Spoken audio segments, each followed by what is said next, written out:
It is 3 o'clock. I'm going to call to order the February 26, 2020 meeting of the Urban Design Commission. I'd ask the clerk to call the roll, please. Commissioner Peoples? Present. Commissioner Blatt? Here. Commissioner Charnico? Here. Commissioner Gilroy? Here. Commissioner Holmes? Here. Commissioner Miller? Here. Commissioner Nguyen? Here. Commissioner Yude? Commissioner Varnum? Mr. Chair, you have quorum. Thank you. Before we begin, do we have any commissioners that will need to leave before the meeting's over, or does anyone have a conflict of interest to disclose at this time? I will be recusing myself on the 23rd and Robinson proposal. Okay. Any other recusals? All right. Next item up on the agenda is the approval of the minutes from December 18th. You have those in your packets. Does anyone have any corrections? A motion to approve the minutes. Second. We have a motion and a second. All those in favor? Aye. Aye. Any opposed? Those minutes are approved. We have no cases withdrawn. We have no continuance requests. We have 2 items on the consent docket. Would any commissioner or audience member like to have any of these items discussed? Hearing nothing, do we have a motion on these items? I'll move to approve the consent docket. I second. We have a motion and a second. All those in favor? Aye. Aye. Any opposed? The consent docket is approved. That brings us to cases for individual consideration, and we'll start with UDCA 18-51.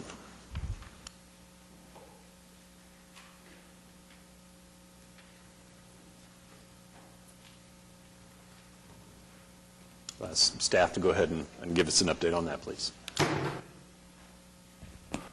Yes, this application is a third revision on this site. It's previously occupied by a Sonic restaurant that was demolished early last year. Subject that was to approval that was given in late 2018. Shortly after that approval for the demolition, they had an approval for a new restaurant to replace this Sonic, and that was approved again early last year. In the latter part of 2018, Sonic was purchased by Inspire Brands, and as a result of that purchase, there's been some rethinking and retooling of their prototype restaurant design, and so they've returned to us to have this design replace the one that was approved last year. The biggest changes, we brought it back to you mainly because there are a couple of significant changes with regard to the site plan. The main one being that they've converted the single drive-through to a double here at the rear, and that eliminated some canopy car hop spaces here at the rear of the site. And they've redesigned the building significantly, as well as the canopies that cover these car hop spaces. And you can see, actually we didn't put some of the renderings that they provided us into the packet because they're not accurate for this site, and we didn't want to confuse the commission. So this is the best look we have at the 4 elevations, illustrative elevations that we have for the project. We've reviewed it in compliance with the applicable regulations and design guidelines from the Urban Design Overlay District for the 23rd Street corridor, and we found that everything is in keeping with those regulations and guidelines, with the exception of these graphic images that are proposed for the north and south elevations. The south elevation would be this one here, and this would face 23rd Street. This is the north elevation, and this band of graphic images would face the new parking lot for the fitness center that was recently remodeled to the north of the site. We have recommended to you approval of everything associated with this project with the exception of item 4C, because we don't support having this much signage on a project here in the design corridor. And we don't have any other comments for you other than to say that we've also recommended that you provide a recommendation of denial to the Board of Adjustment for the variance that they may file after this action. That completes our comments. We're prepared to respond to any questions that the Commission may have. Any questions for staff? Is the applicant present? I have a quick question. Oh, sorry. Just one moment. This rendering, excuse me, shows the, I'll say mural for lack of a better word, is this big signage as a kind of a grayscale. Is that what's being proposed, or is that, do we just not have a full color rendering? I'm sorry, what now? No, on the east, on the north and south sides, the part that is up for debate, I guess. Yes. Will it be grayscale like that, or will it be full color? It's supposed to be, it's a concrete panel, so you have a darker concrete and then a lighter concrete. So that's where you see the two triangles in the corners are just a change in the color of the material.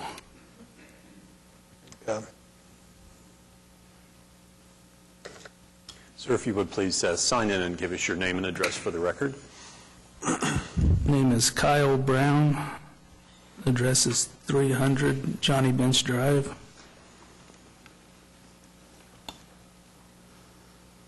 Hey, Michael.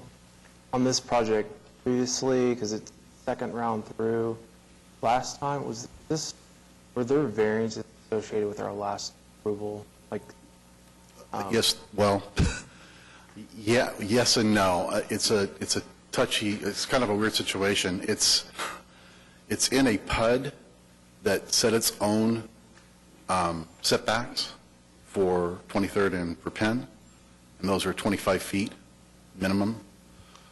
So that's counter to our standard setback, which is a maximum of 10 feet. You have to be at or within 10 feet of the street frontages. So because we have these two, because the PUD that was approved left it in the UD and subject to UD regulations, we had to take it for a variance to, and since the restaurant that occupied the site previously was basically in the same footprint on the site, we recommended approval of the variance, and so did the Commission, and the variance was obtained through the Board of Adjustment. gotcha. So the last approval did, okay, that makes. It did have a variance, but not for the signs. Is the staff's objection to the sign tied to the gray band of concrete that we were just hearing about? That is the subject of item 4C. So it's in your that agenda. plus the sonic sign? Well, the sonic sign is fine. If you take out the grayscale that's shown on these north and south elevations that are shown here with all the various graphic images of food and drink, those are the parts of the signage that we're recommending against, because it takes the square footage way up over and above the maximum allowed.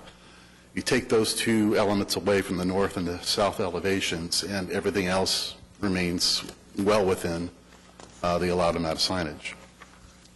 But if I understand your explanation correctly, it's integral to the panel system? It's going to be applied to the panel system. So if it's not approved, we can just have concrete panels up there. So I mean, I let the people at Sonic know that there's a chance that these may not get approved. Instead of taking them out and trying to get it approved without them, they recommended, let's see what happens, leave them in there for now, and see if we can get them. But yes, without what they're calling the iconic graphics, it would just be a dark and a gray panel, concrete look. It's an applied film? Yes, sir. Some kind of and is it made to be applied to a concrete surface? Yes, sir. Yeah, 3M has, we've gone through probably 5 different samples trying to figure out what's the right, film to put on there, and 3M has come up with one that gives us, I think it's about a 10, 15-year warranty.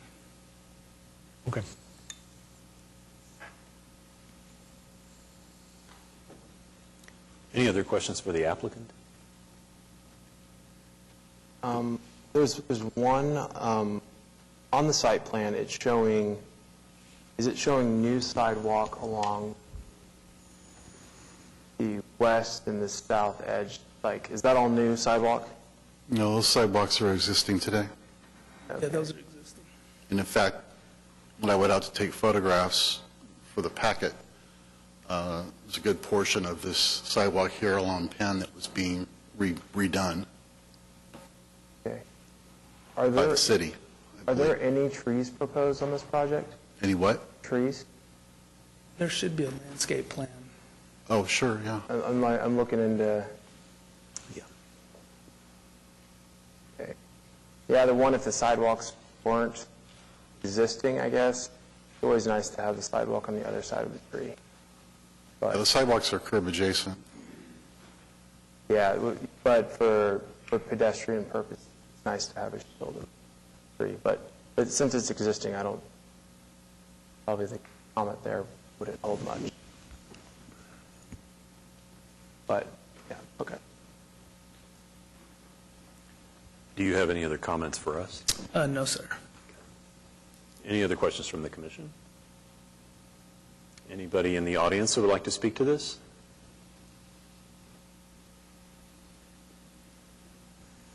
Is there any other discussion among the commissioners on this item? I'm curious about how, I mean, I understand that you're saying that the 3M product is going to stand up to 15 years. Concrete over time in Oklahoma tends to weather and pit and age in a way that I'm kind of curious how a sticker is going to work in that kind of application, to the point that I think that the concrete by itself, without an applied sticker, is probably going to be a more attractive surface, and it would even allow your signage to stand out more prominently. That's my thoughts. And from what I'm hearing is that from an owner standpoint, you wouldn't allow that to be a sticking point. That would be something that could be conceded in order to move forward on the Yes, project. sir. Okay. Yeah.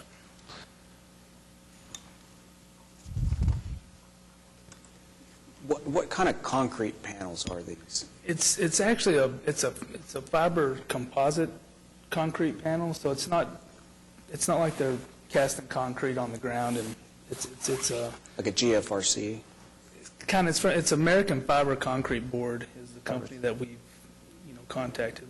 We originally contacted a company the name was Reeder, and they were out of Germany, and it was going to take 16 weeks to get the panels here, so we regrouped and found American Fiber Concrete, and it's more of a composite panel, which allows it to last longer in exterior applications. So there's no opportunity to emboss this rather than put a film on it?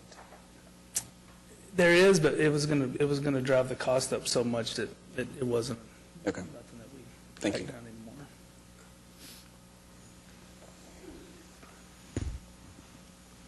Other questions or comments from the commission?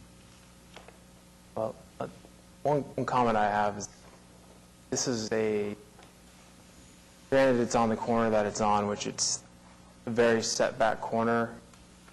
I mean, this is one that, it's the fast food district essentially, but when this was originally brought, my understanding, I don't know if we granted the variance.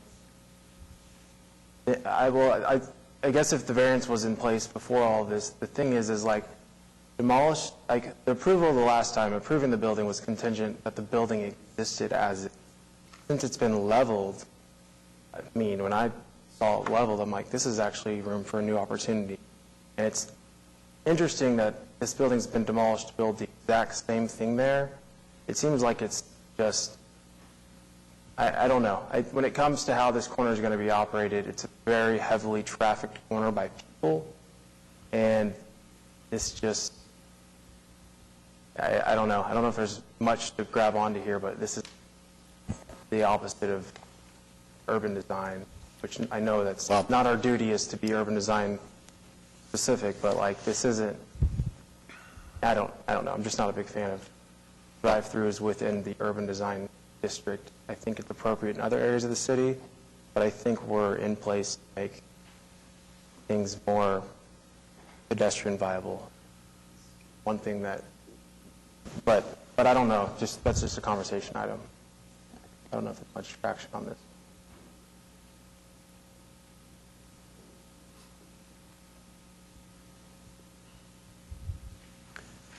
If there's no other discussion, the staff has proposed two potential motions here. You'll find them on page 4 of the staff report, and we would need to either approve or deny the application as one motion, and then a second motion to either approve, recommend a approval or denial from the Board of Adjustment. I'll make a motion to approve the application with the exception of item number 4C on the basis that the project meets the regulations and guidelines of the Urban Design Overlay District zoning ordinance as referenced in section C and D of the staff report. So real quick, is this the approving it without signage being approved? Correct. Just to discuss this, I actually think the signage looks better than without it. And when it comes to means and methods, I think that if it does, I feel like it's something that if it does not work the way that they think, they'll remove it and keep it as is. But I think adding that graphic at least gives an artistic element to explain their brand and their product. I don't see an issue at all with it, but I think that's up to the corporation to essentially solve that issue.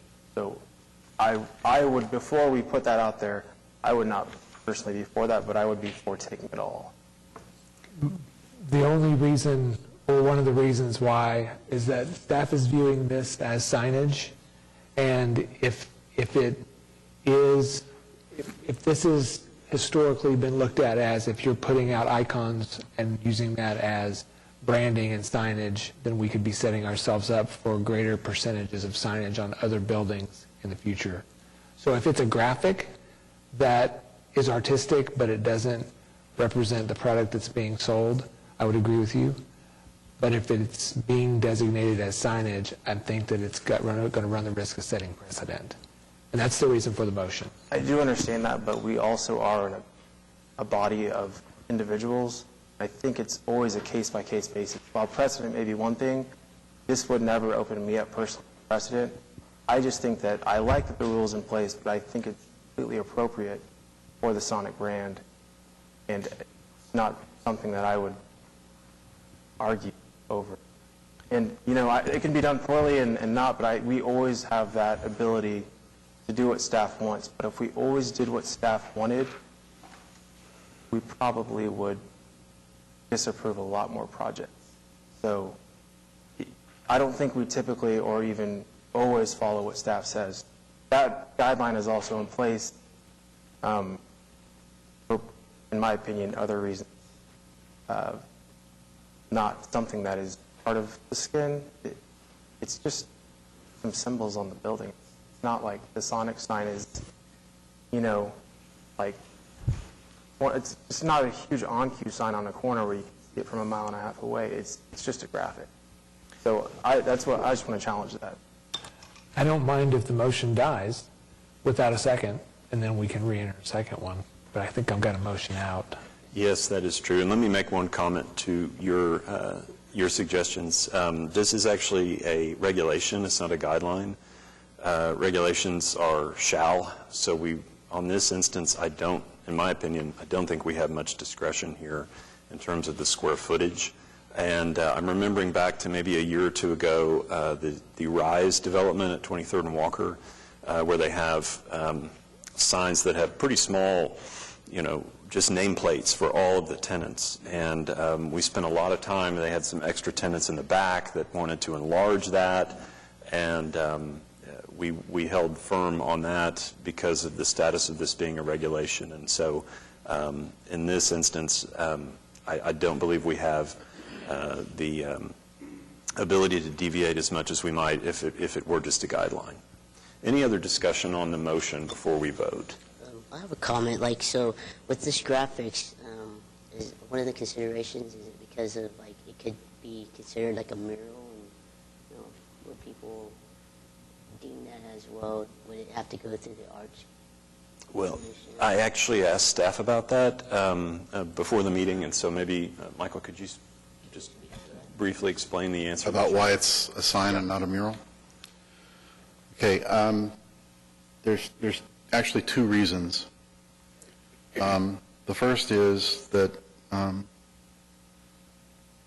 well, there's a definition in the code about artistic graphics, and it talks about graphics would not be considered non-accessory signs, but they would definitely be considered, in this case, accessory signs. And non-accessory is advertising products that are not sold on premise, whereas accessory signage is sold on premise. So in that regard, the artistic graphics allows you to put up images for things that are not sold on site, but it does not allow you to put up images for things that are sold on site.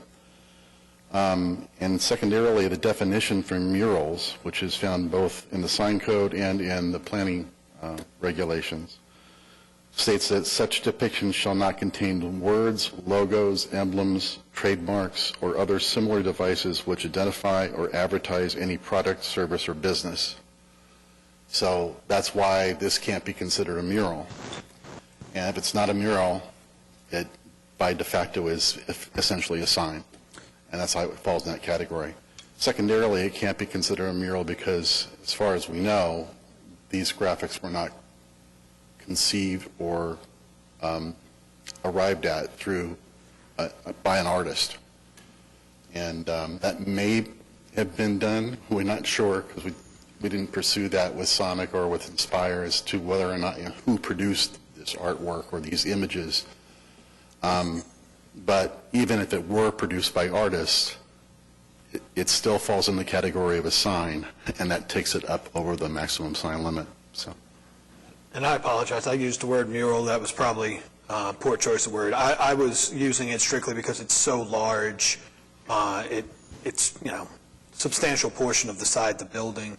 If I recall correctly, that we had this issue somewhat with the Goro ramen sign where, not sign, mural in that case, but they did put something that specifically referenced the restaurant, and they had to paint over that portion of it. This one clearly references Sonic merchandise, Sonic food, the cup has the logo on it.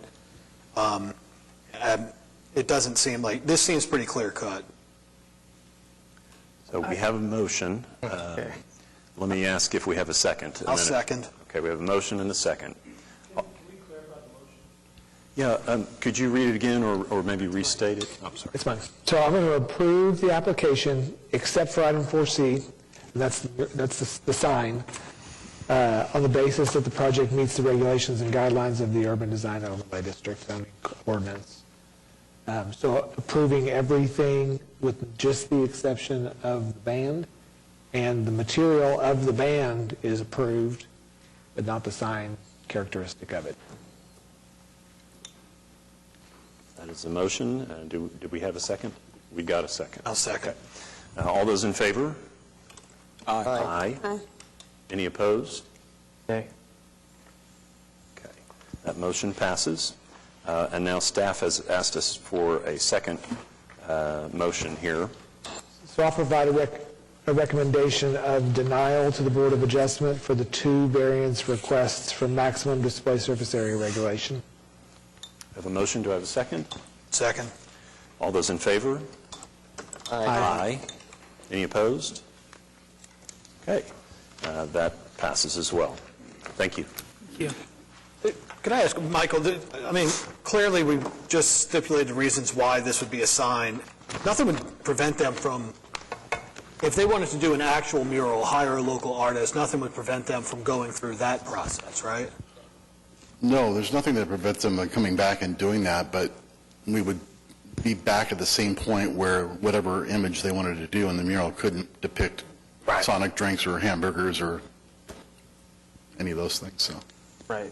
So outside of that, I know this is a legal thing, but I also think that we can do this the way it actually is versus how it's written on a sheet of paper, and understand that mural or not mural, regulation or one or the other, it seems like we can make opinionated assumptions and understandings just to understand that that is I don't know. I feel like we can,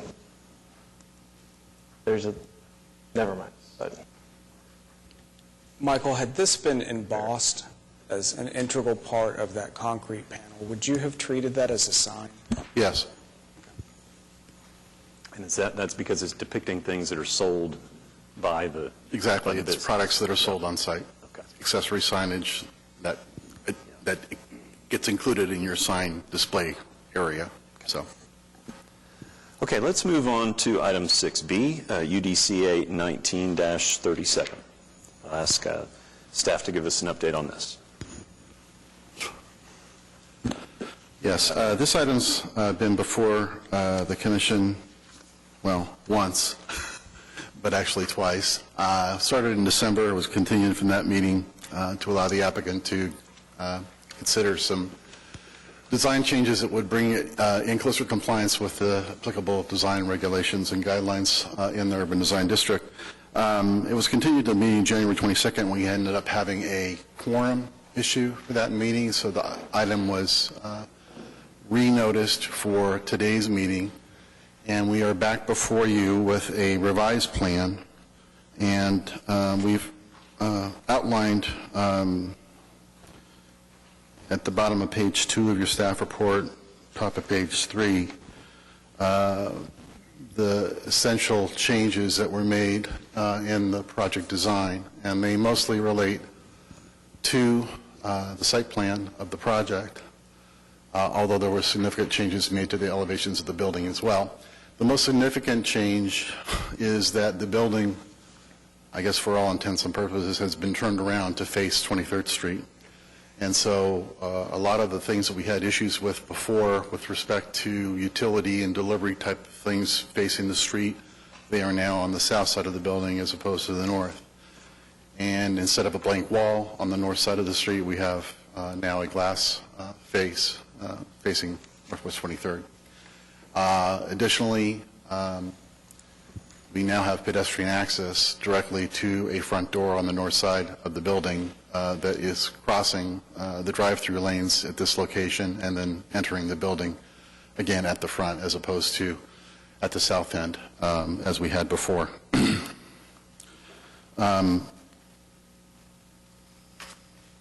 So we appreciate all the changes and all the work that was done to address many of the concerns that we had in our original staff report for the December meeting.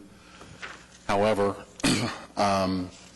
variances are still required for the setbacks because you're supposed to be at or within 10 feet of the property line on both 23rd Street frontage as well as the frontage on North Robinson. That is not possible to do unless you eliminate entirely or somehow redesign radically the drive-through lane. We believe the applicant has done the best he can to address the concerns we have with the orientation of the building. It can't be moved closer unless the drive-through is eliminated or relocated. So we've kind of given you a recommendation that lets you make the decision as to whether or not the commission believes that the changes that have been made now meet the regulations and guidelines of the urban design district with a variance for the setbacks, or if you don't believe that this has gone far enough to meet those regulations and guidelines, you have the option of recommending denial of the project and denial of the variance request that would be accompanied and going forward to the Board of Adjustment.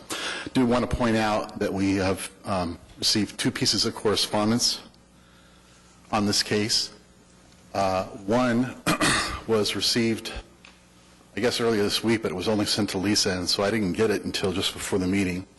That was from Uptown 23rd, and they have removed their objection to the case, and they now stand neutral on the current version of the project. The second is an email we received from Marva Eller at Historic Preservation Incorporated, and they have indicated to us that they would support the project with some concerns remaining about the detailed landscape plan, and they want to have input from Uptown 23rd and Historic Preservation Incorporated to approve that.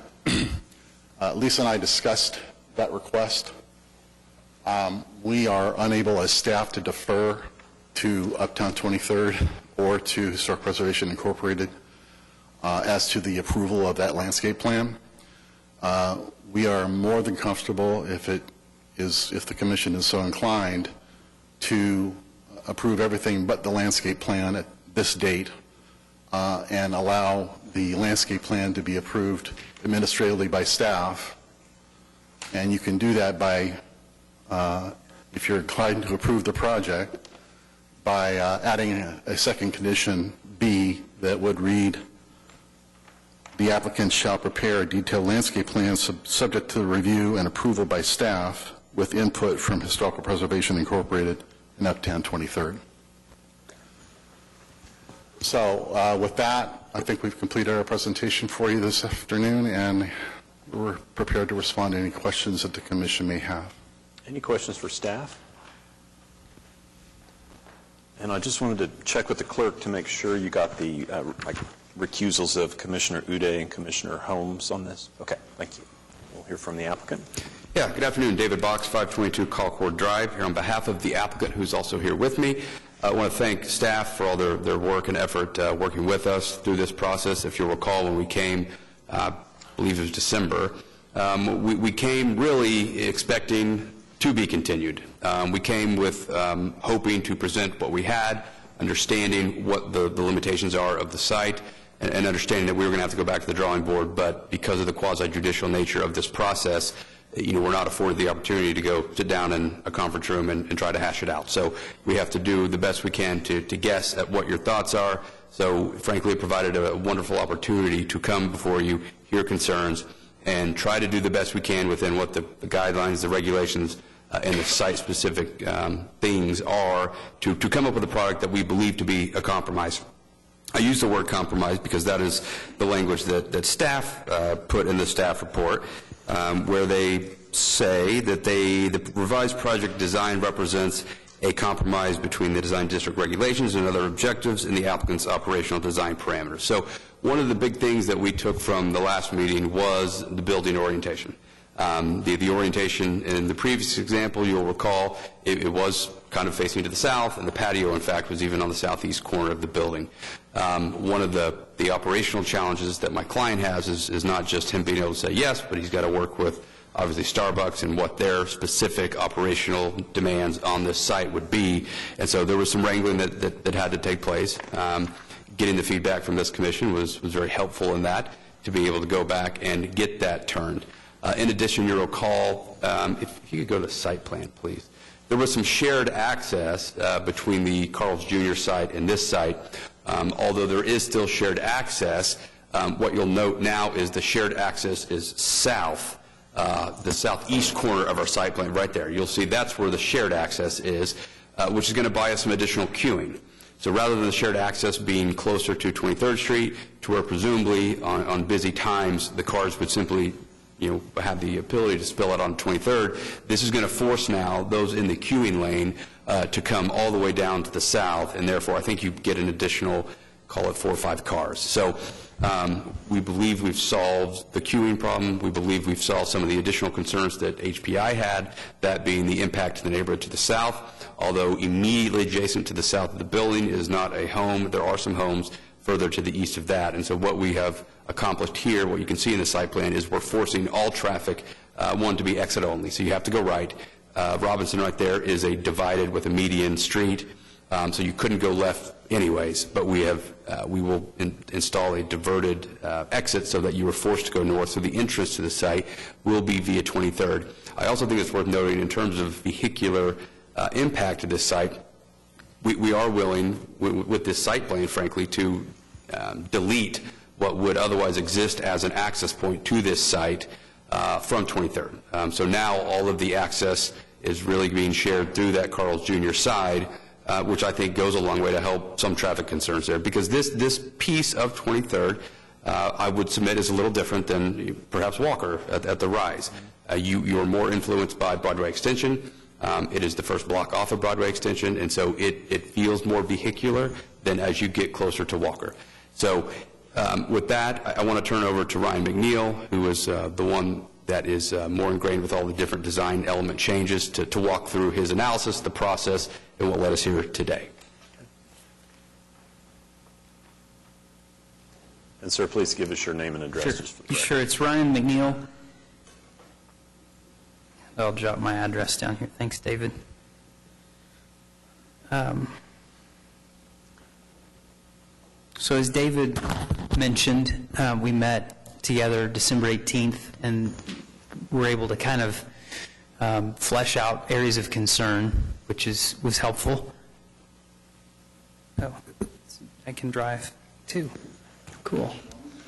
No, this is great. Thank you.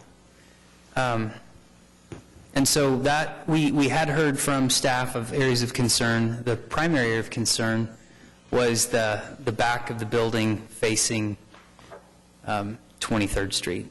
So what we're able to accomplish somewhere between Christmas and New Year's with Starbucks was to convince them that we needed to do something unique. They don't have an operational model that has the orientation this way relative to the pickup window through the drive-thru. So we felt this was a significant accommodation on their part. We were gratified by that. There was one unit in Kansas that they were able to find, but none in Oklahoma. So with that, it unlocked some other features. We were able to get pedestrian access quicker to the patio. We were able to grow the patio. Let's see if I can go back. So the patio area here that I'm highlighting on the screen, but it's street forward. It's 50% larger than what we were able to accomplish when we were hemmed in by kind of the bay depth of the stall, 18 feet. And so that was helpful, we felt like. And all of these concerns, I should have mentioned at the top, we heard from not just staff, but after the meeting, Uptown, Historical Preservation, and Heritage Hills. And so at the table, through all of this conversation since the 18th, those three entities have been represented, and we've been trying to please them. So this was another change over here, the access point, really the exit point to Robinson. There was concern that if that was not marked, that there may be folks trying to go the wrong direction there and go southbound instead of northbound. So we were marking that, and as David said, we're keeping our 23rd Street access next door. And I think that actually helps, in my view, it helped to create more queuing for the drive-through and give more capacity. So trying to think, Chris, landscaping was another big feature. And I would like to say, joined with Michael's comment about landscaping, our desire is to cooperate with these entities. Each of the three of them met with us last week, and they asked us for a 3D rendering of what the landscaping could be made to look like. And we tried our best. The landscape architect wasn't able to turn around a rendering quickly enough, but we said, sure, we do this at all of our projects. We'd go past the code because we feel like it's what helps us to deliver a sense of place that ultimately we see correlated to the success of whatever enterprise that we're landlord to there. So that's what we're going for. We did caveat that with this is conceptual, but we're trying to create an image of robust landscaping. So I'll take any questions that you have. Yeah, I had a couple for you. The last time you presented, you were talking about the master lease with Carl's Jr. and that you still needed to negotiate that access point. Has that been worked out with them? Are you able to provide access through their Yes, parking lot? great question. So at that point, I would characterize it as we were in the late second quarter discussions, and we're in the late fourth quarter now. We've got a deal struck. We were slow playing that process for 2 months to kind of get things to kind of join together and converge. But once we started to understand what the concerns were and feeling like we were making traction, we were pushing down on the accelerator with that process, and we're trading paper on the final document. And one other question. So it sounded like you are in agreement with the possible condition that we approve everything but the landscaping, and then you work directly with staff and those two other entities to work that out? Yes. Okay. Any other questions for the applicant? I have a couple of questions. On the west side, I see the diverted exit. So there's no entrance from the west side at all? The only entrance will be through the Carl's Jr. parking lot? That's correct. Okay. Yep. And then also, I mean, from everything that we've received and we've heard, it sounds like y'all have been really good about working with the different constituencies involved with this neighborhood and things like that. Somebody's going to get the rear of this building. In this application, it's facing the neighborhood. What's been the neighborhood's reaction to that? There's a fence. Yeah. Immediately south, though, I think is a dog facility. Yes. But then, so in terms of the neighborhood, I live in Heritage Hills. I haven't canvassed the entirety of the neighborhood, but this board is very aware. HPI, Heritage Hills, they are not shy about coming here and voicing their displeasure most of the time at me, which is fine. But the fact that they're not here, I think, says a lot.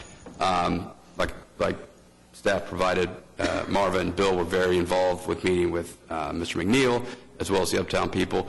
So just anecdotally, all of the people that, my wife, all of our friends around us for several blocks are very excited about the proposition of a Starbucks. But again, not protesting speaks volumes. One of the things, to your point about what is facing the neighborhood, that I think is important for the commission to consider is this site is zoned C4. C4 is the most intense zoning that Oklahoma City has. It's so intense that the city council no longer authorizes the filing of C4 applications. So if you think about what you could potentially back up to, if I were a neighbor, I would be very comforted that this was the end result of C4 and not what some of the other things that you see with the credit jewelry, the pawn shops, and some of the other things that exist because of the fact that we have C4 zoning. So it is a great question, and I think Ryan has done a good job of working with Marva, HPI, and will continue to do so on the final landscape plans as this project moves forward, hopefully with your blessing. I have a question from Michael. Do you know the neighborhood's objection to the landscaping? I'm trying to understand. It's not an objection. They just want to be able to see and sign off on the final design so that we're not showing pretty pictures and then in the end we put up like 3 sticks. I don't want to put words in their mouth, but I think they're comfortable with the 2D landscape plan they've seen. Yeah. They just want to see what it looks like in 3D and how, I don't know if you're going to be able to progress it through maturity, different levels of maturity. I don't know if you're going to be able to do that, but at maturity, obviously, some of these plants are not going to be as beautiful as some of these renderings you've seen. Eventually, they will get there, but it really comes down to whether or not Historic Preservation Incorporated is comfortable with the renderings they see that depict the 2D version of the landscape plan that you've got in your packet. So did I hear correctly that this project is exceeding the point requirements, landscaping point requirements of the city? Yes, I believe significantly. It looks to be. Okay. I think the landscaping plan is fantastic. I really do. I think that the one thing that might be considered is your live oak. That's one that's going to, when you talk to your landscape architect, he might tell you that at this point you're really on the edge, and if we have a stint of warm enough for things to start to move sap, and then we have a very deep freeze, you're going to potentially lose those. There is a variety that can maybe accommodate it, but the standard one that you've got. Just a comment for your landscape architect. And then I wanted to also comment on the fact that I was probably one of the, I made comments about the architecture of the building and its siding and how it was presenting itself to 23rd, and I didn't expect you to go as far as you did. So in that regard, I am extremely appreciative of the fact that you found a prototype that accommodated what we were trying to achieve, and I think that this is a very good solution for the site. Thank you. Any other questions or discussion? Well, with that, I would invite a motion, and as the applicant and staff have discussed and the applicant has agreed to, there would be an additional condition added in about the landscaping, and we may need to have Michael restate that. He did a good job of restating that. So I would entertain a motion. I would like to put forward a motion to approve the application on the basis that the project meets the regulations and guidelines of the Urban Design Overlay District zoning ordinance as referenced in section C and D of the staff report, with the condition that the applicant shall obtain approval of a variance from the Board of Adjustment from the maximum front yard setback requirement and the maximum side yard setback requirement abutting a street. And then condition B, with regard to the landscaping, would be that the applicant shall prepare a detailed landscape plan subject to review and approval by staff with input from Historical Preservation Incorporated and Uptown 23rd. So that was actually not part of my motion. So I think if the owner wants to do that and work it out with the neighborhood, I think that's great, but my recommendation is not, my motion does not include the landscaping. Okay. Any discussion? Do we have a second? Second. All those in favor? Aye. Aye. Any opposed? And Michael, do we also need approval to the Board of Adjustment? Recommendation? Yeah, you would need to make that separate motion, yes. Okay. Someone please make a separate motion. It's on the page 8 of the staff report. I motion to provide a recommendation of approval to the Board of Adjustment for variance from the maximum front yard setback requirement and the maximum side yard setback requirement of the street. We have a motion. Do we have a second? Second. All those in favor? Aye. Aye. Any opposed? All right, that one is also approved. Thank you. Okay.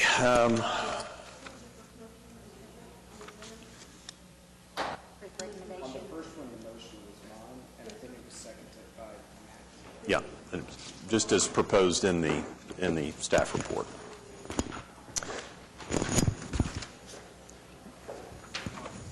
Yeah, we've got them back. They're coming in now.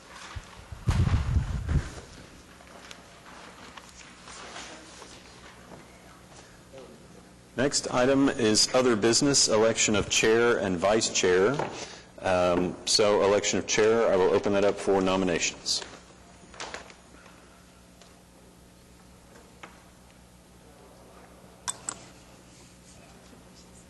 I nominate Lee.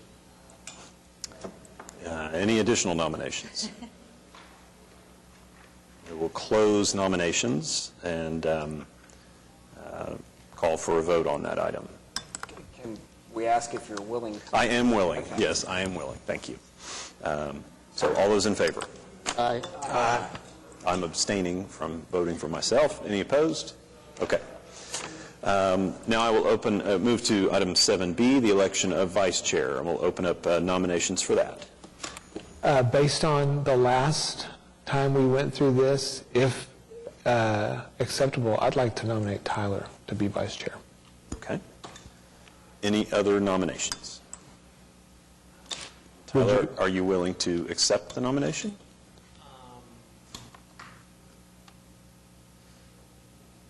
I haven't put thought into it. I'm flattered, but I'm unsure at the moment. With the intent of becoming vice chair is to become chair. I don't know. Well, not always. It actually doesn't automatically work that way. Okay. No. The duties would be, if I'm not here, you have to step in and run the meeting, are kind of the only formal duties, other than just being a regular commissioner participating. Is anyone else interested? So I think Marcus, I'm trying to think of people that have not previously served. Mm-hmm. Marcus, I don't know if you have an interest, but I'd be more than willing to nominate you. I would accept it only You have an out. While I am not afraid to voice my opinion, I will say that Marcus would probably be better fit than myself. All right. So, Do we have any other nominations? We will close nominations now. All those in favor of Commissioner Uday as vice chair? Aye. Aye. Any opposed? You will be vice chair at the next meeting. Thank you. Moving on to item 8, communications. We have a long list here that have already been approved. Would any commissioner or anyone in the audience like any discussion of any of these items? All right. Hearing nothing, we'll move on to any comments from planning staff. No, we don't have anything at this time. I'm sorry. We don't have anything at this time. Any comments from the commissioners? Do we have items on next month's agenda? I'm sorry? Do we have items on? We have one for sure at this time, yes. All right, our next meeting is March 25th, and with that, we will be adjourned.